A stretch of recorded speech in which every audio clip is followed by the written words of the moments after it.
Dub, seemed like you guys just had it working on both ends of the floor, 30-plus assists, 29 turnovers forced. Was this about as on-brand as you guys have been able to be all season? Yeah. I thought we did a good job from the start of our game, having, like, physicality, and I think that set the tone for the rest of the game. I think we can do that early. We were usually really good at maintaining that throughout the whole game instead of having to try and, like, course-correct during the game, so did a good job. Shai went underhand on the lob to you on the alley-oop. Yeah. How'd you feel about that one? I didn't see him throw it underhand because I think Hart was in the way. Hart's a big dude, so I just seen the ball in the air and I knew it wasn't for him. But yeah, shout out Shai for throwing it, man. He's getting better at the lobs. That's all I got. I think I said he can't throw them, but he's been good. He's thrown me a couple this year, so. Have you kept up? I mean, as far as today, did you keep up at all with sort of the ramifications of today's game with the cup, and were you at all watching the game in the locker room just now, the Spurs and the Suns? I mean, kind of. Like, I just saw the score inadvertently. I think the easiest thing with the cup is try and win your games, and everything else will pan out. So that's what we're trying to do. Yeah, and obviously now that the Suns beat the Spurs, you guys clinched the group. Does that mean anything to you at all? I mean, yeah, we're trying to win games. I think Jay Will's been adamant about winning the money, so doing it for Jay Will. But as far as that, like I said, I think a lot of it is just there are games that we're going to play anyway, so it's like, let's win the games. And then I think, like I said, if you win, it pushes everything aside, like point differentials and all that stuff. Like, if you just win, I think that'll help. So, hooray that we clinched. What would you do with the money? I don't know.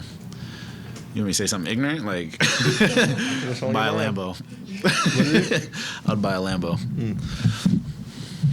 It depends on how much money. I don't know how that breakdown works. I haven't even looked at it. We get money for clinching? No, not for clinching. Well, then nothing. Mark talked before the game about how you're stretching your game. Several guys are trying to stretch their game. He was mentioning that with regards to shooting percentages. Yeah, kind of, yeah. About like 2.5 questions in. Let me scoot over, man. I'll restart my question when Shai comes up. Okay.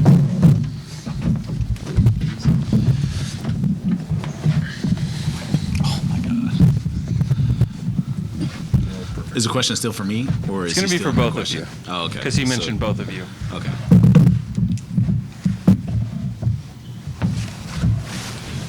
So before the game tonight, Mark mentioned, I was asking him about just the dip in shooting efficiency before from last year to this year overall, and he mentioned some of it was just variance and some of it was stretching your games. And he mentioned the two of you specifically on just stretching your games, improving it, and taking more threes. What has that process been for you guys, this season?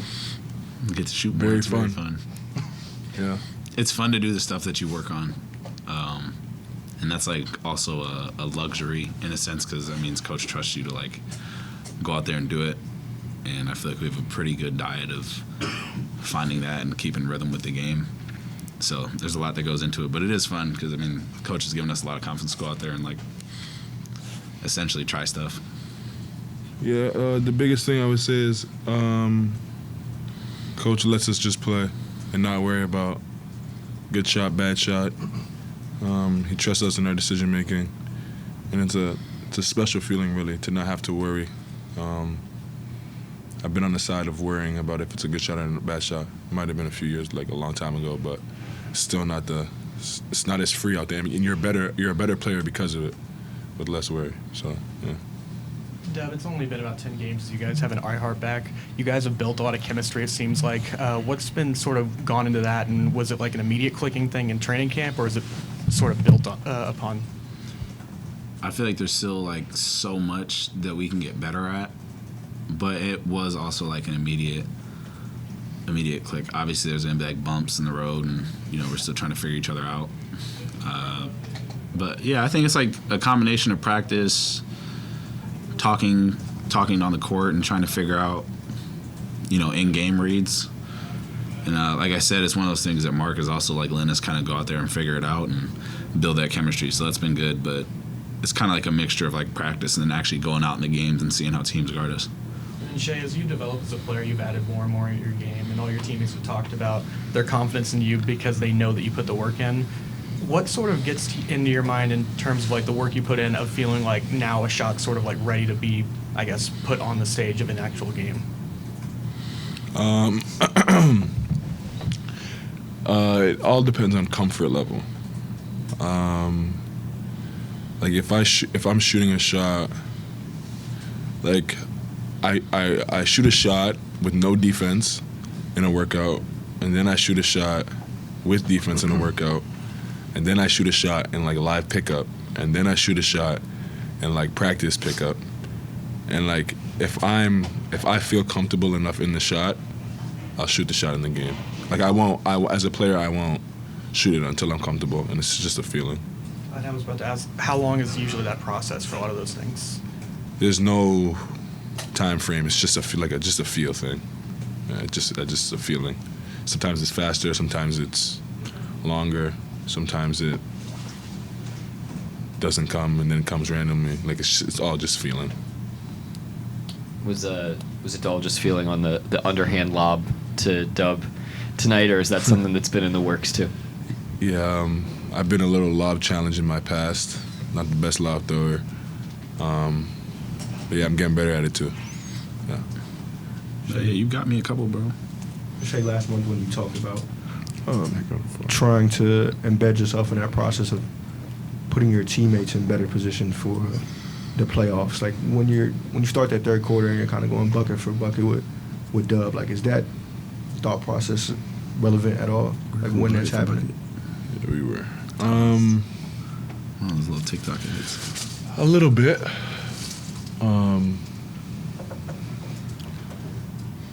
I try to be aggressive and not think too much, but also have in the back of my mind that my teammates need to have the same amount of aggression and opportunity to be aggressive. And Dub, I don't have to worry about him as much anymore. I think he's figured out how to play the game and what he looks like playing the game at a very high level. So yeah, it's less about Dub, but I make sure the guys that get less touches get enough, especially in games like tonight. Not to slight the Jazz at all. Yeah, and Mark was just talking before the game about Lou's injury, his pinky thing. Yeah. Obviously, he's been wearing that splint for some games now. Just knowing the circumstances of his team and that he's kind of playing through that. I know it's not like a broken leg or something, but the fact he's playing through that, like, what does that say to you guys? No surprises, Lou. Lou can go out there and play defense. He's gonna play. If he can be himself, he's gonna play. We expect that from him, and he gives it his all every night, regardless. Banged up, bruised up, doesn't matter. So, Lou Dort.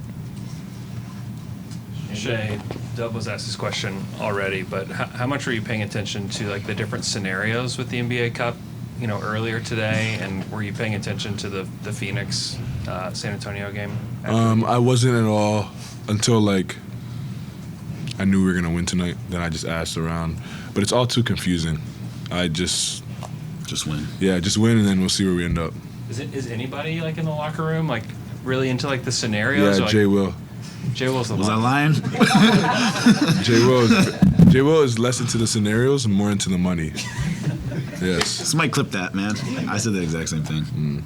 Word for What word. has he said to Bar you for about bar. it? He just made sure across the locker room that we understood how important this game was. Essentially, like in a nutshell, and like all day, every chance he got. How does that feel coming from somebody who is not going to play tonight? Yeah, that's probably why he had all the energy to let us know. But You got text during the Laker game, the Spurs game. yeah, Jay Will is about his money, that's for sure. Yep. Shai, what would you do with the money if you guys won?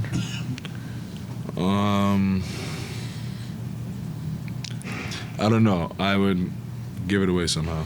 I don't know how though, but yeah. Anybody else? Somebody that makes 200 M's giving it away. Thanks, guys. I didn't say I'll buy a Lambo. Not yet. Buy a Can't get Lambo. that away yet. So get my dad a nice watch, Lambo. Cason, there was just a confidence level within the group that you could kind of feel coming off the court throughout the course of the night. Seemed to get even stronger and stronger. Where did that come from? Given what you guys have built up over the course of the season. I'd say, we've been on the road for a while, so playing at home gave us a little extra juice, knowing that it's a cup game as well, needing to get this win. So I feel like it gave us a boost of energy. Is there? Mark mentioned the phrase "blood in the water." Is that kind of what it feels like out there defensively when you guys start swarming? For sure, I feel like everybody just hunting the ball and trying to get the ball. So that's fun to play like that. Cason, Lou's had that splint on his finger for some games now. I know he doesn't have like a broken leg or something like that, but the injury he does have, like when you see him playing with that, through that, like what does that say to you? We got tough guys, no matter what us individually are dealing with, we still come out and put on our best performance. You mentioned the NBA Cup. Are you guys watching Phoenix, San Antonio back in the locker room? I just found out about that, so. You just found out about. Yeah, I'm not really paying. I don't really know much about the cup and how it works or anything. I just know I want to win. I'm just trying to win every game. Yeah. Cason, is it kind of easier as a scorer to first get going at the rim before shooting threes in games? Sometimes, yeah, but sometimes you got to just shoot the open three the first shot you get, So it definitely helps your confidence, helps your game flow and rhythm getting to the paint first.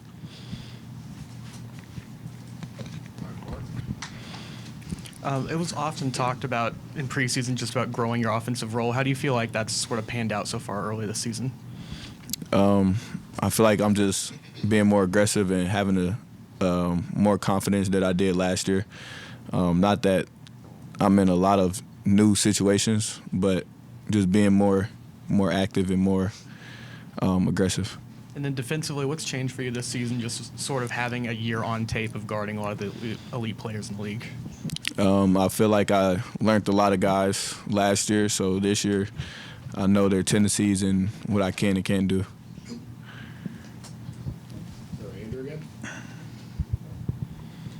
You guys have had a little bit of time with Hartenstein in the lineup. How's it felt being out there with him specifically, and what does he do to help everybody in your mind? Offensively, he's a great bailout. If you need help, you get stuck in the paint. We got a great floater, big presence at the paint, great screener, makes the right reads, finds open guys. He does a lot of things.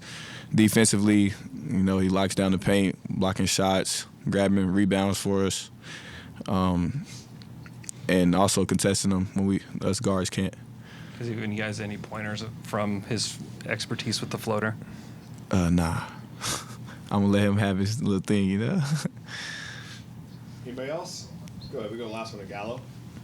Cason, it seems like as a team, your offensive rebounding has really ticked up over the last few weeks. You're flying in there.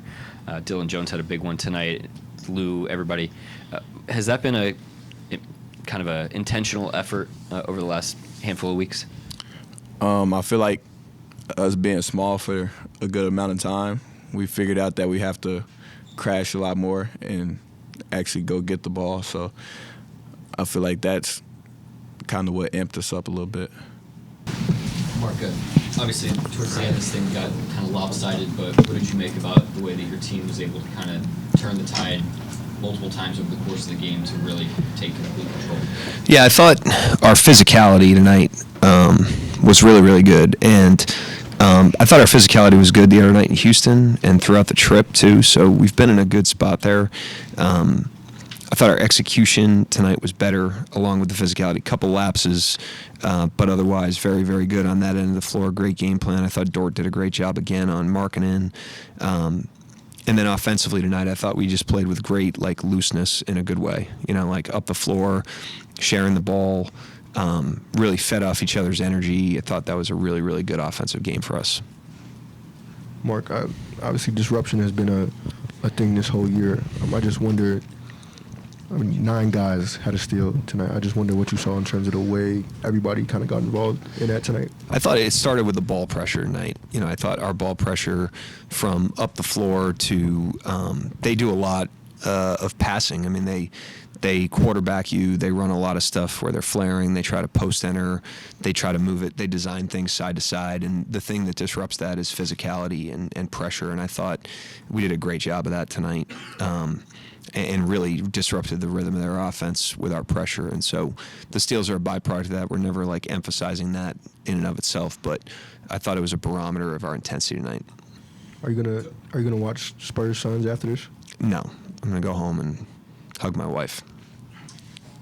Coach, a product of that defense is that early in that first quarter you had a lot of guys able to take it strong to the basket. There were some just terrific slams. Just comment on that, if you will. It just seems like they are superhuman at times. Yeah, no, I thought our overall thrust on offense tonight was really good. I thought we were fast. Obviously, the turnovers helped that. We were really disruptive, and that is a great starting point for your offense. But we were fast up the floor running. We were fast with the ball in terms of passing it up the floor. And then we were forceful on the finishes. And, that's kind of what we want to look like in a game where we have a little bit of a feeding frenzy with the turnovers. We want to punish teams the other way, and we haven't really done that as well as I think we can to this point in the season, and I thought we really did that well tonight. It was a nice step forward for us. Mark, this is the third straight game that you've kind of had the same starting lineup with Cason in there. What have you liked from that group? It's for different reasons every night. He's playing really well defensively. And so a night like tonight where they've got Sexton and George and Markkanen and Collins in the starting lineup, he helps us there because of his ability to handle those matchups. And then offensively, he's like quietly finding a little bit of a stride right now. So he's got nice momentum. He's playing really well. We'll continue to look at it. It's not going to be permanent, but we've had a nice little run here. You're not even 10 games into having this combination together, but there seems to be a lot of cohesion building between iHeart and J-Dub. What have you seen between those two? Do you think that, maximizes each other?